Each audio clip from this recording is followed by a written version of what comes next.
Hello and welcome. While a lot has been made and a lot will be made of Pranab Mukherjee being elected as the 13th President of India, what lies ahead is more important perhaps. Our detailed discussions with political sources, top bureaucrats and people even in the Reserve Bank of India suggest the criticality of the next 30 to 45 odd days. The time when the Indian government will have to act on a couple of important reforms. The criticality can't be missed by anybody out there. The economy is in doldrums and the government needs to get its act together. Most also agree to the fact that it's now or never, because starting the next couple of months, action will shift to the general election schedule for 2014. And then the Indian economy perhaps may go into a mode of hibernation. So what's the game plan of the Indian government? What's the game plan of the cabinet to lift investor morale and, of course, to lift investor confidence as well, if there is any, that is? That's the question we are asking.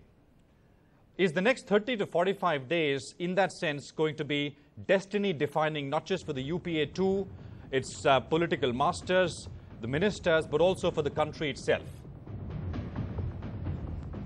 My panel today involves and includes some top economists, political editors, and of course industry chiefs as well. Let me welcome all of them in. Dr. Surjit Bhalla is chairman at Oxis Investments.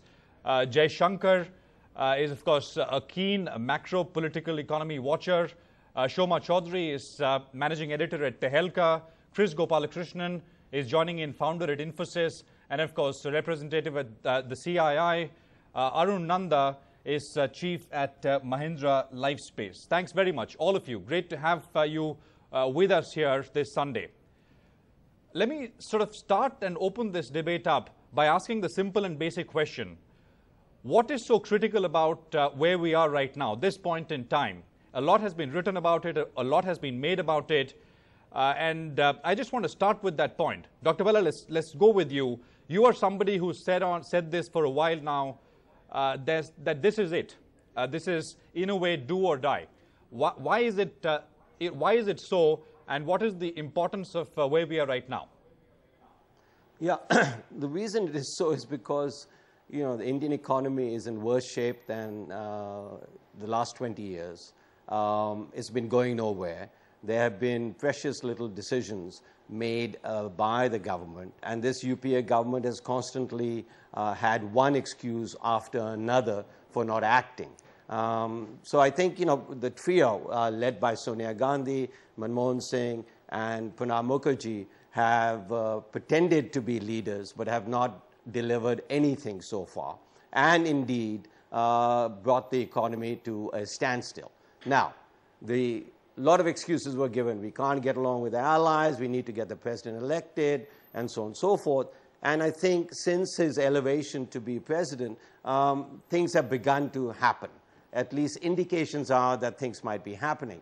And if now, after the election, the last excuse, if you will, for the government is over, if now they don't deliver, and you mentioned 30 to 45 days, I think 30 to 45 days, if they wait 30 to 45 days, remember what's going to happen.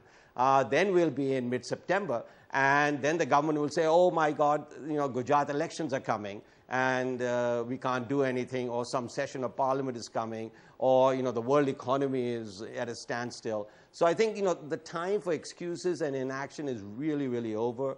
I don't think it is 30 to 45 days. I think it's about 10 to 20 days that they need to act in order to show that they can act. If they cannot, then I think it's already close to curtains for the Indian economy, and if they don't act, it'll be soon curtains for the Congress party.